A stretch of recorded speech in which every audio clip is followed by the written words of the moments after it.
Before we dive into today's episode, I wanted to share something that I've been thinking about a lot recently.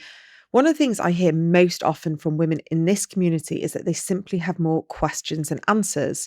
Maybe you've been newly diagnosed with ADHD, or perhaps you're currently navigating the assessment process. Maybe you're wondering whether hormones, perimenopause, burnout, anxiety, sensory overwhelm, or executive functioning challenges are playing a role in how you're feeling. Perhaps you're just trying to support a child or a teenager and you're not quite sure where to turn to next. So, after more than 5 years of hosting this podcast and speaking to literally hundreds of experts, writing the ADHD Women's Wellbeing Toolkit book last year, and supporting thousands of women around the world, I've realised that sometimes what people most need isn't just another podcast episode or a course or a book or a social media post. Sometimes they just need the opportunity to sit with someone and ask some questions, to talk things through, to gain more clarity, more direction, and to be pointed towards trusted resources, experts, and support options that can help them move forward with more confidence.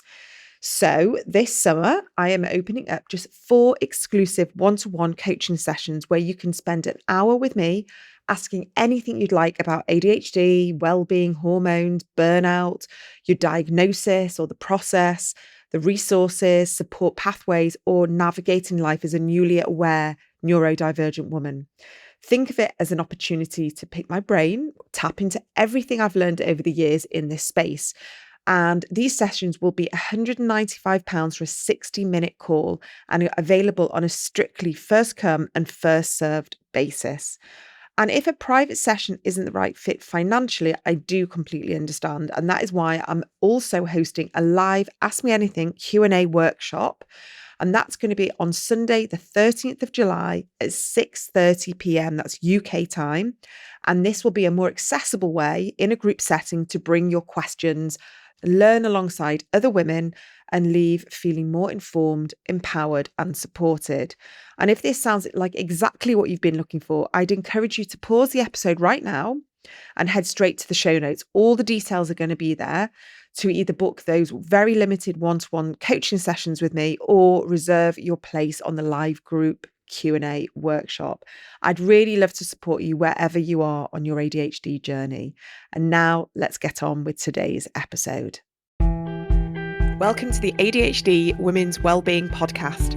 I'm Kate Moore-Youssef and I'm a wellbeing and lifestyle coach, EFT practitioner, mum to 4 kids, and passionate about helping more women to understand and accept their amazing ADHD brains.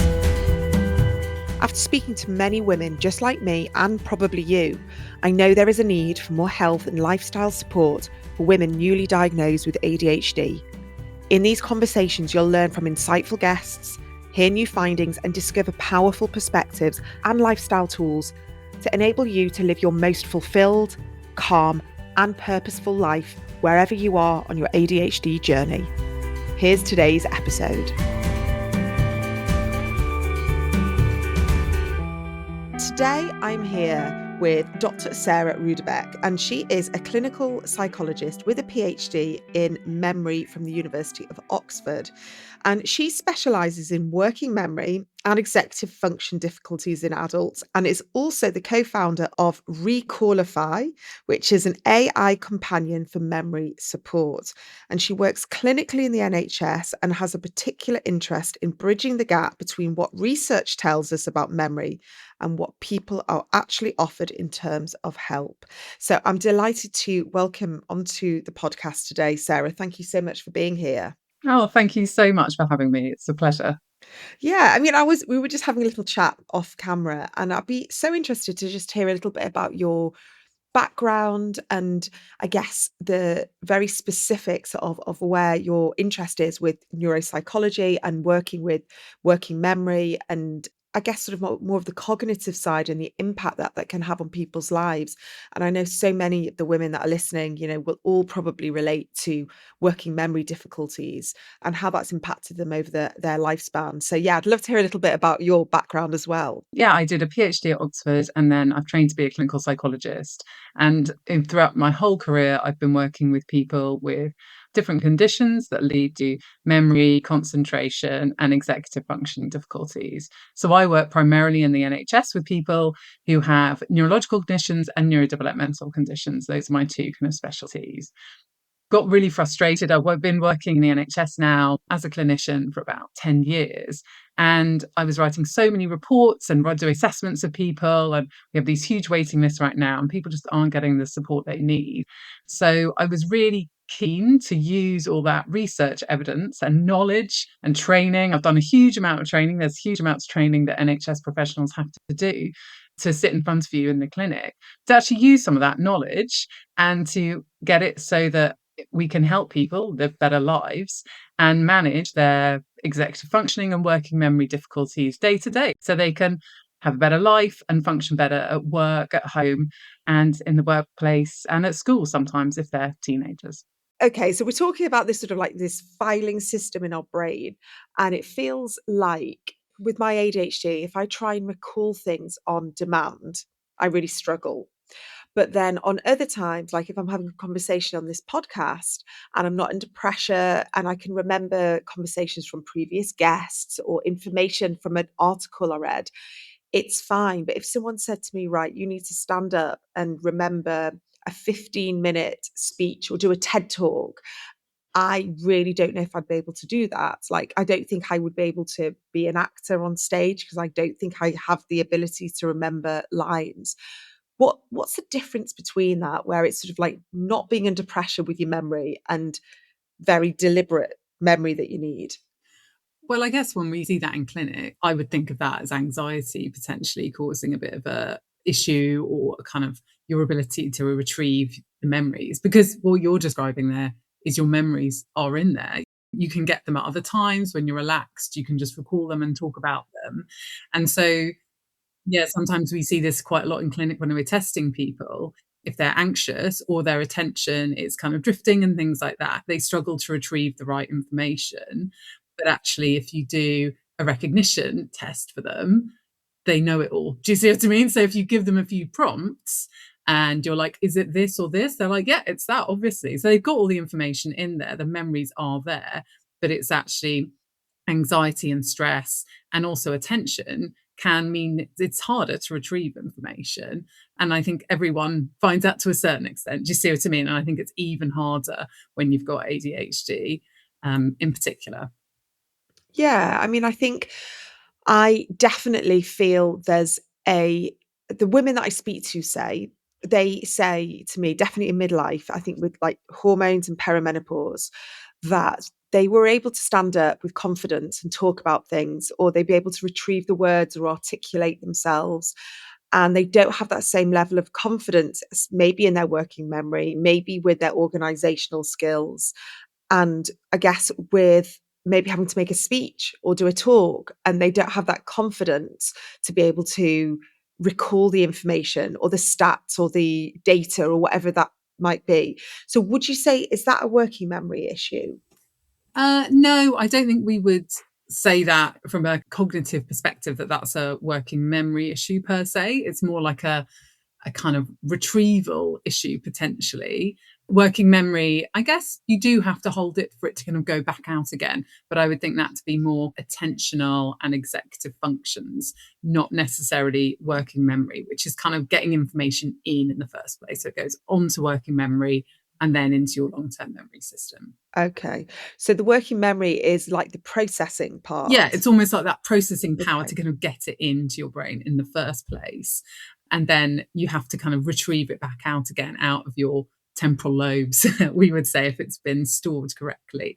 So, if you've got the information in there, it should be okay to retrieve. But yes, it's about managing how to do that, when to do that, and different things around your attentional capabilities as well. Because obviously you've got to kind of be able to focus and plan and organize and think through, your memories in themselves. And that's a big task and difficult thing to do sometimes, particularly in our really complex worlds where our attention is being like overwhelmed basically all the time at this point.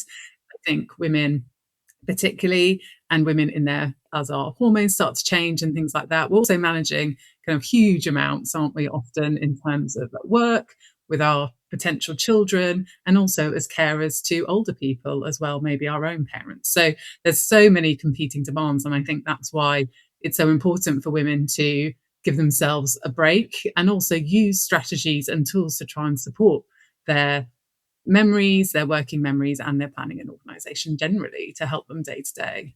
Yeah, I don't think this daily life that we live in, like you say, with so many demands, and then we've got our phones sucking our energy Yeah, yeah. and notifications going off and just so many things all happening at once. It is no wonder that we are feeling so burnt out psychologically and mentally. And we do put a lot of pressure on ourselves that when we do drop balls or we can't remember things, that is a problem, that it's like a deficit of ours. But what we do know is ADHD has always been there, and working memory, cognitive difficulties or delays, the attention side, all of that has always been part of an ADHD profile.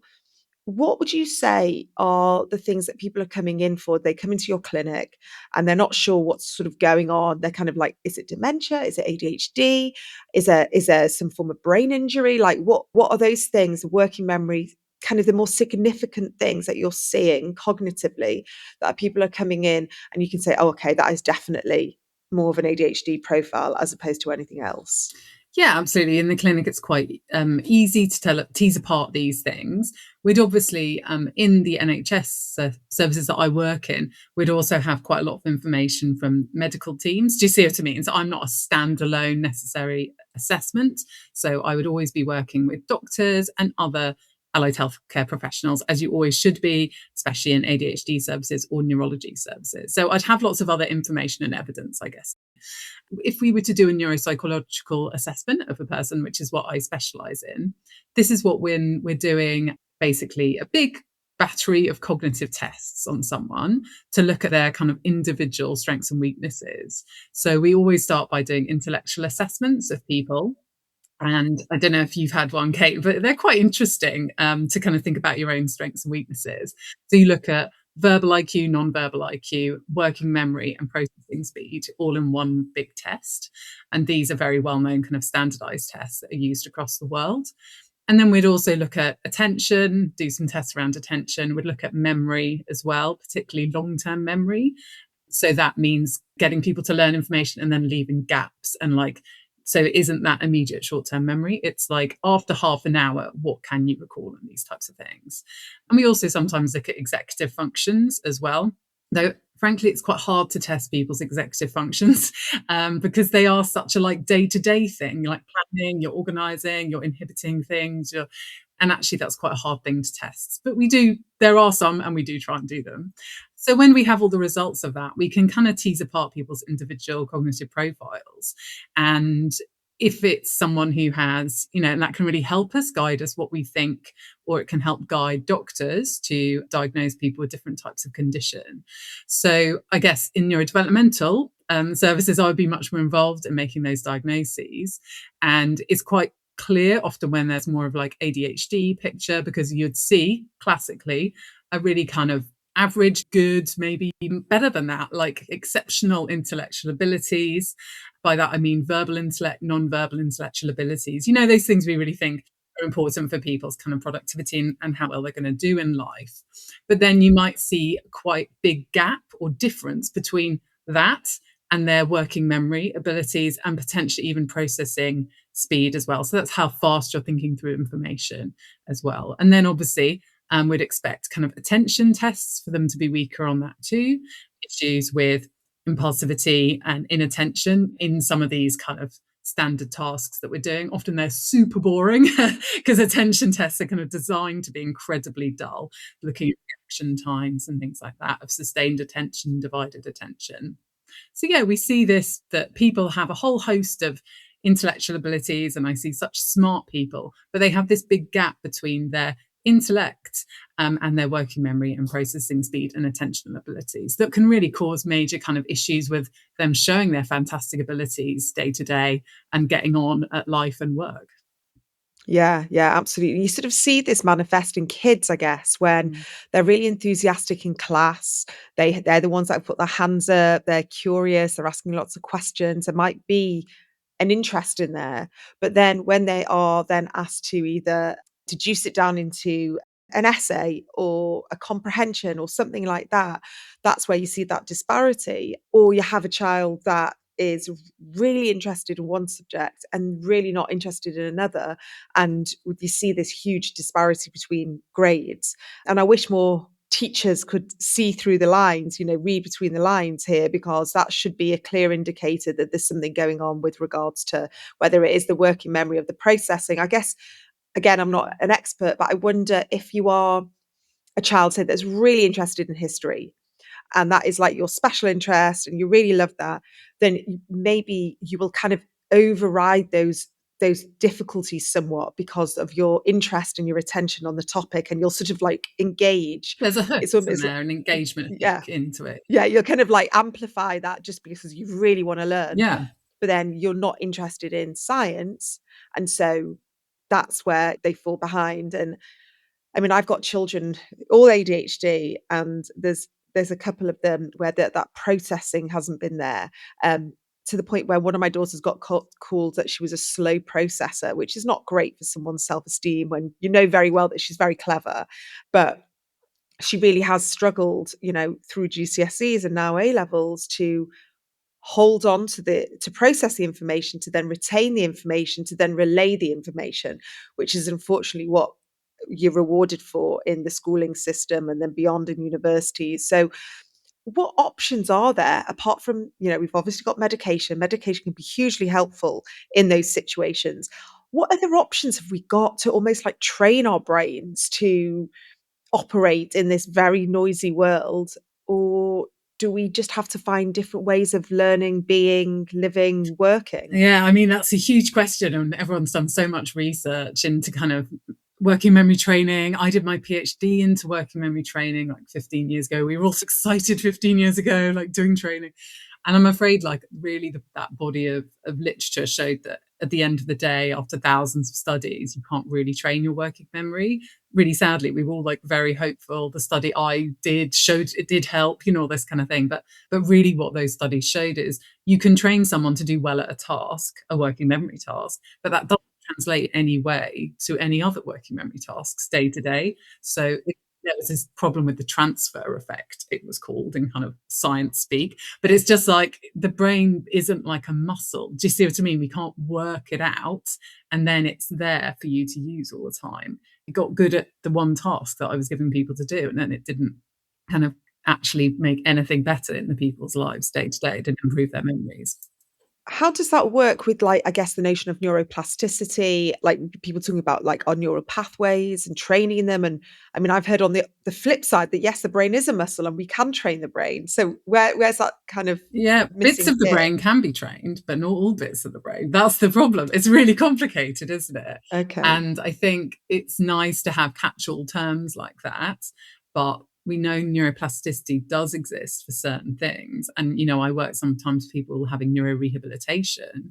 And so we know that plasticity is definitely possible for your like movements and for like learning to speak again. So some areas of the brain are really able and want to be plastic or find new pathways. Do you see what I mean? And kind of work out how to do things. But we really haven't. So, I work with physios that are getting people to do repetitive movements, and they do regain functions in their bodies. It's fantastic. People walking again after brain injuries.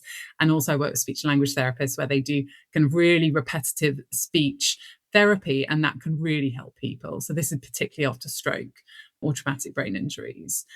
But the brain is so complicated and we're just like scratching the surface. And from what I've seen so far of the literature, the medial temporal lobes, we really don't think those bits of the brain are like a muscle. Do you see what I mean? They're really delicate. They're really specific in the way that they're working. And if anything happens to your brain, that's the bit that starts to get damaged almost very quickly. Is that the working memory part? No. So the working memory part is thought to be classically the frontal lobe, but we're now really Yeah. understanding that the brain is like a interconnected circuits and web almost, isn't it? So I think that's the other issue, is that how do you train a circuit necessarily? Do you see what I mean? Working memory is interactions between the frontal lobe, front bit, and parietal lobe towards the back. So that's the other issue, is that actually it's a kind of interconnectivity and communication that's happening in the brain often. So that's why maybe that is much harder for us to train. Mm. Motor, like moving your body, they know exactly on your brain which bit moves your hand. Do you see what I mean? Like you can map it exactly where it Yeah. is. And so the brain is doing things in different ways for different functions. And that's why I think we're struggling more in the cognitive side, because it's a much more complex thing to work out how to train these things, or determine, is there a way to make them more trainable, I guess. Okay. So that is quite validating for people, because there's a lot of us that kind of think we need to be doing more. We should be doing more. Let's play Scrabble. Let's do a crossword. Let's learn a new language. And that might help with other parts of our Yeah, I'm brain, definitely maybe not saying just stay in a black box. It's not worth doing anything.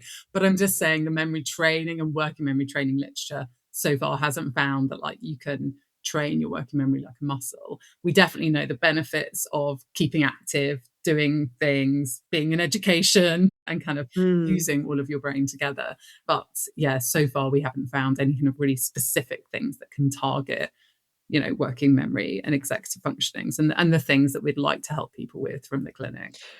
I mean, can you give me a couple of examples of, and I'm going to be very general here, of how working memory shows up in our life? Maybe let's take academia out of it, Hmm.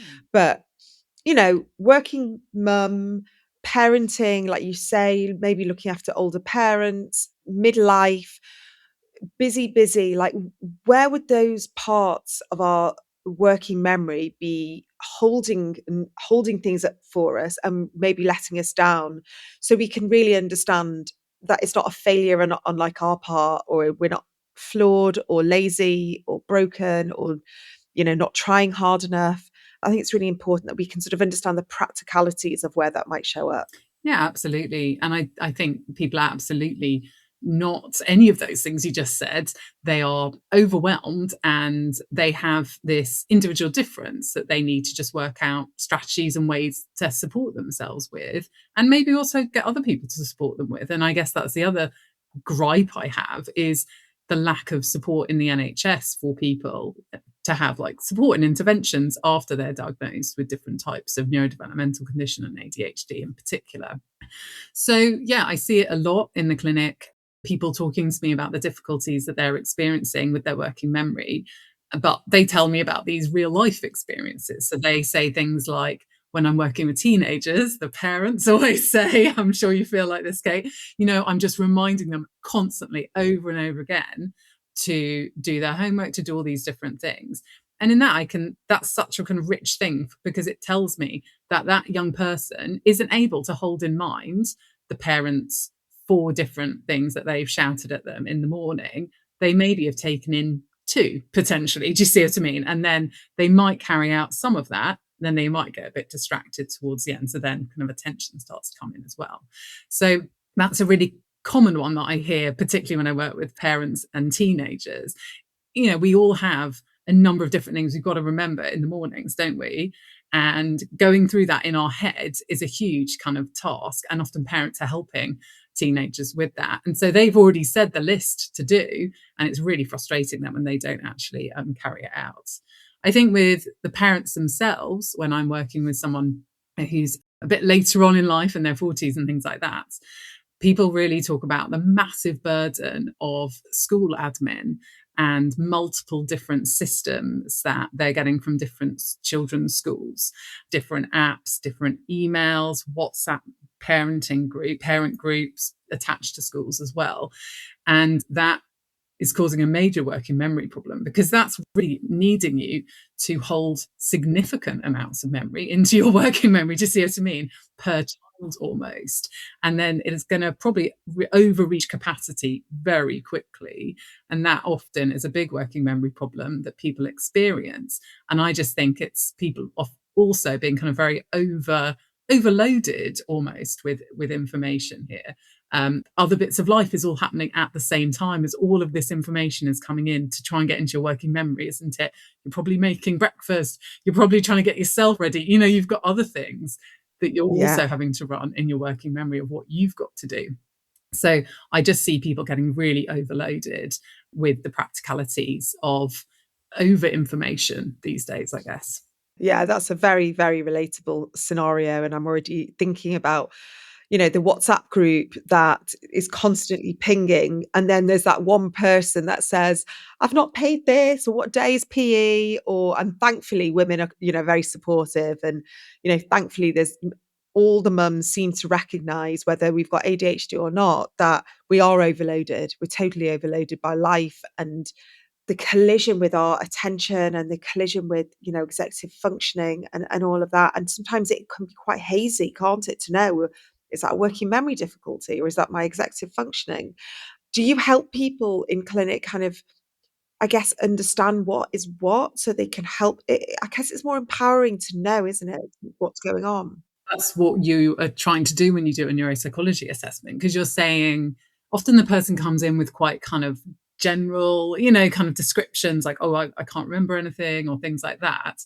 But then the point of doing the assessment is to be like, actually, this is the thing that's tricky. So sometimes all I'm saying is, the only thing that's tricky for you is we call it processing speed, how fast you think through information, and attention. That's it. Everything else is really good. And so let's use strategies that use your great memory, your high intellectual abilities to kind of overcome those things. And I think that's the real key in ADHD, is because people often have so many strengths. We often talk a lot about what's hard and what's difficult. Do you see what I mean? But thinking about, okay, what's my unique strengths and what can I use to then overcome some of these things? So, for example, this isn't ADHD, but I'm dyslexic. And so I've had to use my intellectual abilities a lot of the time to think like, I don't really know how to write this. Do you see what I mean? But I'm going to work out how to do it. And I think often dyslexic people do that a lot. So it's about kind of being a bit more strengths focused, I think, sometimes, and really thinking like, what am I good at and how am I going to overcome this kind of mild weakness for me? Yeah. I mean, I think it's important to state that I think when you've lived undiagnosed with ADHD, the challenges often outweigh our strengths because for us it's just like kind of like a personality defect. So say it reflects in our organizational space or in our house, especially as a woman, constantly that there's criticism. So it's hard to then see your strengths, which we know we have many, but the challenges and the difficulties and the deficits that we sort of see outweigh that because we think, well, what kind of person am I if I can't tidy up a kitchen drawer? What kind of person am I if I can't keep my bedroom tidy? But yes, I'm a clinical lead in a Yeah, you're probably research doing project amazing or something. things. Yeah, but in our head, our self-esteem is, well, the drawer in the kitchen still hasn't been tidied. So forget that I've got a PhD. I can't keep a kid, or I can't remember to feed my kids, or I've forgotten to go to the supermarket again, or my kid's gone to school without their PE bag again, or I've forgotten my best friend's birthday. And those little micro reminders, I believe often outweigh, unless we've got like really fantastic self-esteem, amazing support, we've not been criticized over and over, and we kind of fully understand ourselves with compassion and healing and all of that. It can be really hard to focus on those strengths. I'm not disputing that we don't have them. I guess it's just changing. I think with a diagnosis and maybe with help and support that you offer, that is when we're able to make that switch and kind of go, okay, so it's not a reflection of my personality that I struggle to remember X, Y, and Z. I'm just interrupting today's podcast because I wanted to ask you a question. I'm sure all of us feel this, but does that afternoon slump really hit you? Is that the first time when you kind of think, I need some coffee? I know for a fact that a lot of this is often related to hydration. I talk about hydration in my book because I'm such a big believer that so many of us are dehydrated and we don't know it. And especially with ADHD, we need to be hydrated for our cognitive abilities, for our energy, for our hormones. And if you've been working all morning and you've been busy replying to messages, getting all the things done, and around 3 o'clock, your brain starts feeling a little slower, your energy dips, and you realize that you are still not finished your water bottle. I know how easy it is with ADHD to become completely absorbed in what we're doing. And we sometimes do forget those very basics of hydration. And that is one of the reasons why I've been using Elite. Now, I keep a bottle of Elite on my desk while I'm recording podcasts, writing, or working. And I just have started putting a few little drops of Elite into my water bottle or my glass of water. You can even put it into juice or anything that you're drinking. And what I love about it is that Elite is virtually tasteless. So if you're someone who finds electrolytes too sweet or overpowering, I think you'll understand why this is such a big plus. Now, Elite is 100% natural electrolyte concentrate with zero sugar, zero carbs, no artificial ingredients. It's suitable for a wide range of lifestyles and dietary preferences. It's vegan, it's gluten-free, it's keto, paleo, kosher, halal. It ticks all the boxes. And for me, it fits perfectly with the kind of well-being approach I talk about on this podcast. So it's small, easy, practical habits and routines that support us without creating any more overwhelm. It's a little tiny bottle. You can keep it in your bag, on your desk, by your water tap, and it's just there. You just put a few drops in.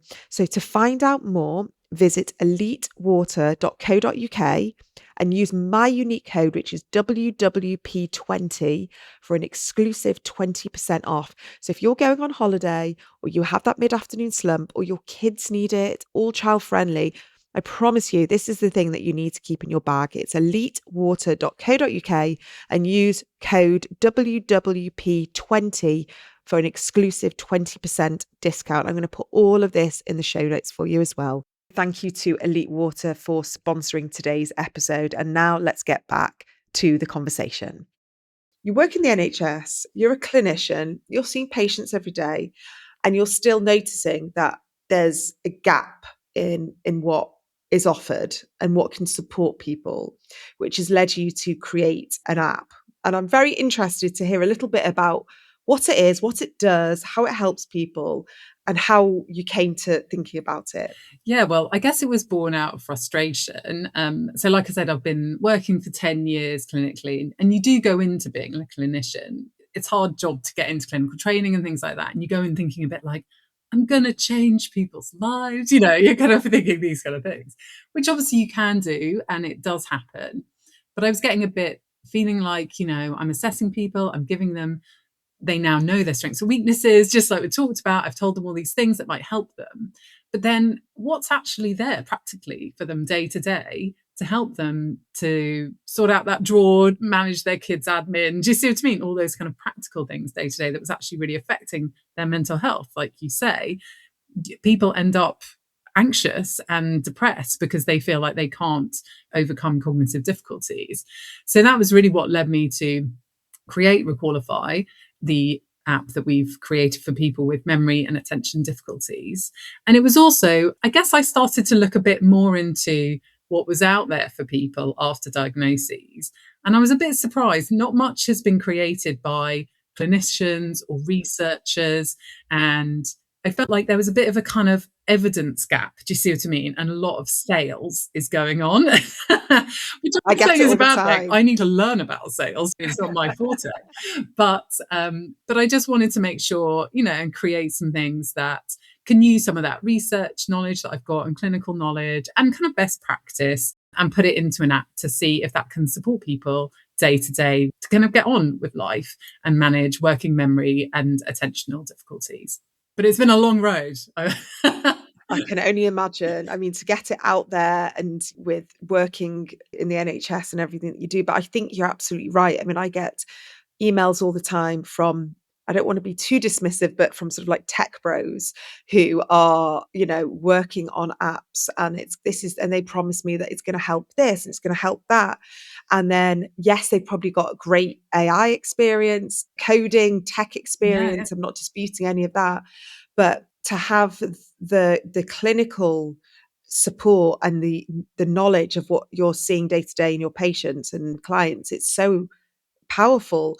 And I guess you're seeing the gaps of what's being offered right now. So it's Recallify, so it's kind of like recall. Recall.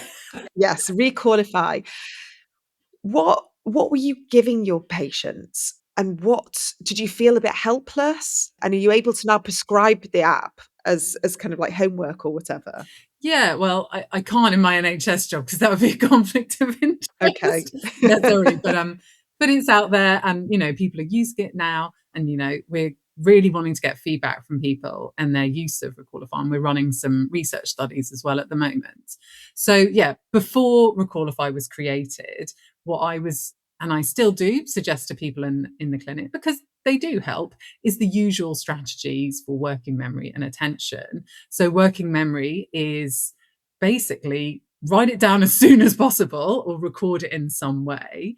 Um, get people to repeat information and have that as a kind of reasonable adjustment as well, if you can, in classrooms or at work. So people using things like Copilot and stuff like that now more and more. And then trying to do like reminders and things like that in their phones or other systems to help kind of with remembering when to do things and task management as well. But really, the working memory kind of strategies aren't particularly rocket science, are they? And so I also felt like sometimes I work more with younger people, so with teenagers and young adults. And I just felt like a lot of the time they did absolutely none of the strategies I was saying. There was a bit of an issue there as well, but that's a different thing. And I'm sure as they become adults, they'll learn and think about their own strategies, do you see what I mean, to manage it. Yeah, so those were the kind of generic ones that we were kind of suggesting to people. And I had started to suggest to people record information on your phone because I knew everyone had a phone. And that kind of what led me to think, surely we could build an app helping using AI to automatically create tasks so that your reminders automatically into your calendar. Do you see what I mean? Create summaries. So it's really out of me telling people to do things in clinic and trying different things out with different clients that I kind of came to the idea of Recallify. But we've also had, in any type of health app, you have to have a lot of what's called co-design. So we've had a lot of users with conditions, with memory and attention difficulties of ADHD and different types of neurological condition. They've kind of told us, like, this doesn't work. What does this even bit mean? And we've kind of slowly made the app so that it's as helpful and as usable as possible. But even after we've done that co-design stage, where, like I said, we've moved on to kind of right, does it actually help? And we're doing the research studies to try and look at that now. First of all, congratulations on getting something like that off the ground, because it's one thing having an idea and it's another thing getting it out there and getting it tested and, like you say, getting all the feedback and everything. So, huge congratulations on that.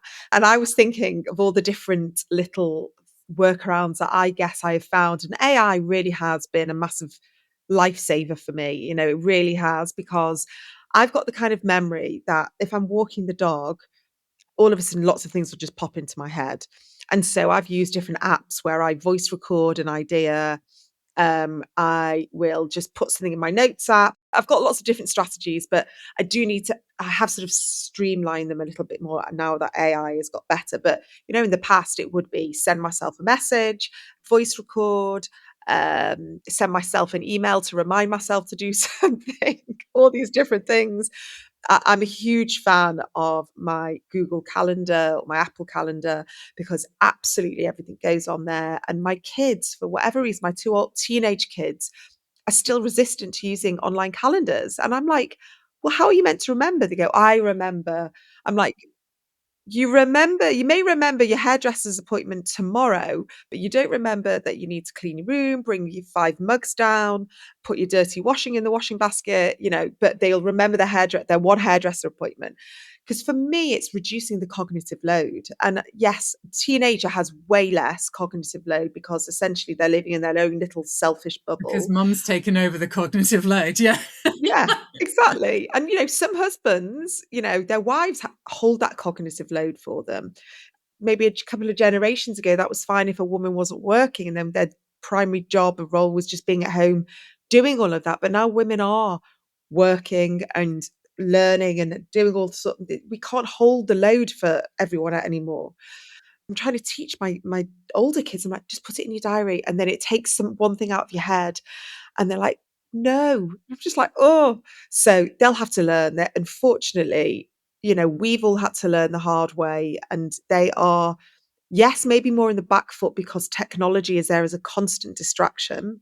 But on the flip side, I guess they're so much more tech literate, and AI is just going to be part of their world and life now, where, for us, it's still like, oh my God, I did this thing. And then it popped up. And Yeah, and we're just starting to try and use it in the NHS. It'll be interesting to see what happens.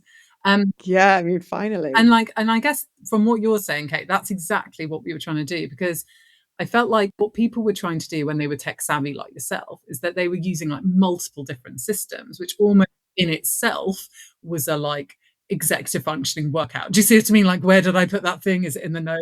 What's going on? And so Recallify is just trying to synthesize all of that, almost exactly what you talked about there, into one platform, so that what we have a lot of our ADHD users are using it for is, so there's a record function and then an upload function. So basically you can get all the information you want into the app. So what one of our ADHD mum users does is on a Sunday, she records what she calls a mind dump. She's so sweet. she I understand. she does a mind dump every Sunday night into the app. And then out of it, the AI will pull out all of your like reminders and tasks, and it'll set them automatically for you. So it's going into your calendar. Do you know what I mean? In the app, going into your calendar, and then the tasks are there. And then she uses it, when you get the ping from the WhatsApp group, it's like, remember, no uniform day tomorrow. She'll just do a quick voice note, and then the app, so she kind of uses it throughout the week as well, like on the fly. She's like amazing. And then every night she goes back through it and double check, like has a look at kind of the next day, basically. So she's using Recallify like you are. Do you see what I mean? All these other apps, but it's all kind of synthesized into one place. Yeah. So she uses a lot of reminders and tasks, which we have. But the other thing we've got is you can record quite long information. So like some people I work find it really hard to hold in mind like long meetings, basically, where people are talking an hour and your attention is kind of zoning in and out. It's particularly when people have the kind of more inattentive subtype of ADHD. So they will record on Recallify big chunks of, whole meetings and things like that. And then they've got it and they can look back through the main points because it like summarizes it for you. So those are particularly good if, you can't use Copilot and other AIs because you're not on an online meeting. It's like an actual kind of conversation meeting. We have a lot of people using them for medical appointments as well.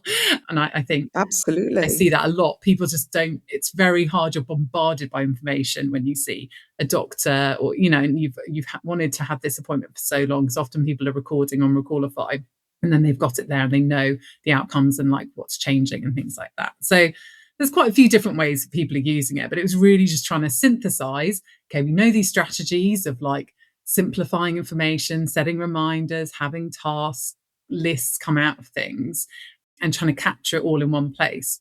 Yeah, and I think you've got the credibility factor for sure because of being, a researcher, clinician, really knowing your stuff because you're seeing those day-to-day issues every day. And, I straight away, when you're telling me about the lady who brain dumps, I was like, oh my God, it's like that would be an amazing feeling, wouldn't it? You go to sleep on a Sunday night and you know that everything from the week is already out of your head because that just contributes to the overwhelm. And we've got to remember that burnout is such a huge part of a neurodivergent experience because our brain, the capacity that we've, so much that we've got to hold and struggle to hold, just, our nervous system just breaks with it. And there's only so much. And so you can't sort of underestimate the power of being able to brain dump something like that, because it's on telling our nervous system, okay, it's safe now. Like, you can breathe. It's okay. You've not forgotten something. You're not missing something. Because sometimes I'll go to bed at night and go, I've forgotten something. I should be doing something. Or say I decide to have a cup of tea, during a working day, and I'll be like, there's something. Maybe I've missed a meeting, but it's so nice for our nervous system just to kind of feel settled for once. Yeah, exactly. And interesting, as you were talking, I've obviously trained in therapy, CBT, and all that kind of stuff. And a lot of what I tell people when we're doing CBT is that is one of the strategies, isn't it? Like, brain dump everything out and park it and then go to bed. Because often our brains are so busy when we're in bed, especially on Sunday night, when it's like, I've got the week ahead, and our brains are like fizzing almost with things that we've got a plan to do. Have I forgotten something? What's going to come up? And that's so hard when you have ADHD and autism. And so it's so important. And that's one of the big CBT strategies, was like, write everything down. And Recallify and other apps are just saying, like, no, dump it in here. And then you've got it. And I'm going to help you and remind you. And you can look back through it. It's all here. Don't worry, we've got it. And I guess that's all I was wanting to do, is something that's kind of supportive and like almost like a kind of second brain almost. We've got a mass processing power on our phones now. Let's take advantage of it and use it, not just have it as a distraction tool to do Instagram and whatever. It can help us. AI has a great power for good, potentially. Do you see what I mean? And Yeah, yeah. make sure that we use AI in the right way to benefit human beings and not just create great businesses or whatever most people are trying to do with it. Yeah, yeah. I love that idea of it being a second brain. It's kind of like your brain reserve, Yeah, exactly. Uh, It's a brain reserve. I like it. Yeah. yeah. So I know that you're able to offer the listeners a trial. Is that right? Yeah, so we'd love to get more feedback from people with ADHD. Like I said, we've got quite a few users. We're getting some really nice feedback. But as you know, I want to be evidence-based and I want to get great feedback from people. And we make changes to the app directly based on the feedback we get from people.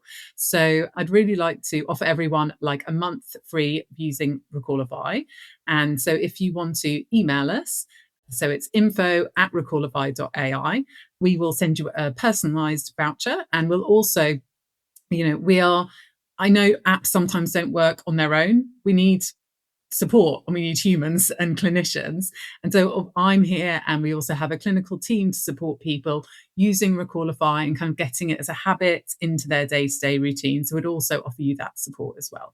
So I'd love to hear from people and to offer you that, human support to use Recallify and to kind of think through cognitive strategies and ways to help you, and also to have a go and use Recallify for a month, and to give us any feedback, and your thoughts on it would be fantastic. Yeah, thank you so much. I'm going to make sure that we put the email in the show notes. So if you didn't quite get that, I'll put it in the show notes, and then people can get in touch with you and hopefully contribute to the evolution of Recallify. Because I'm definitely going to give it a go for sure, because it Okay, we'll sounds send like you a I'm going to be voucher now. Come on. brain dumping away. You're gonna regret it. It's probably going to break. I'm going to break AI with the brain dump that I'm going to give. Oh, I But can't wait. no, Great. it's really, really great to be able to talk to someone who is creating an AI tool that is, really going to help people. And so I just want to thank you so much. Thank you so much, Kate. It's been great to come on. Thank you so much, Sarah. I'll speak to you soon. Thank you for being here and listening to today's episode. I just want to remind you that if you are looking for more support on your ADHD journey, there are so many resources waiting for you over at ADHDwomenswellbeing.co.uk. So inside the ADHD Women's Wellbeing Workshop Library, you'll find practical and compassionate guidance on topics such as nervous system regulation, rejection sensitive dysphoria, perfectionism, emotional regulation, hormones, parenting, and so much more, all designed specifically for late diagnosed neurodivergent women. You can also explore my new book, The ADHD Women's Wellbeing Toolkit, which was published by DK, which is also available in ebook and audiobook, which is packed full of tools to help you feel calmer, more regulated, and more like yourself. And if you do crave a bit more deeper connection and ongoing support, come and join us inside the More Yourself community. It's a gentle space for learning, reflection, and connection with other neurodivergent women. And you'll also find the recordings from our first ever ADHD Women's Wellbeing live event, which brought together incredible speakers and a room full of inspiring women for a truly special day. We have recorded it all for you and it's there to buy. So whether you're just starting your journey or looking to go deeper, there's something there for every stage. Just head to adhdwomenswellbeing.co.uk to explore everything. And as always, thank you so much for being here and for being part of this community.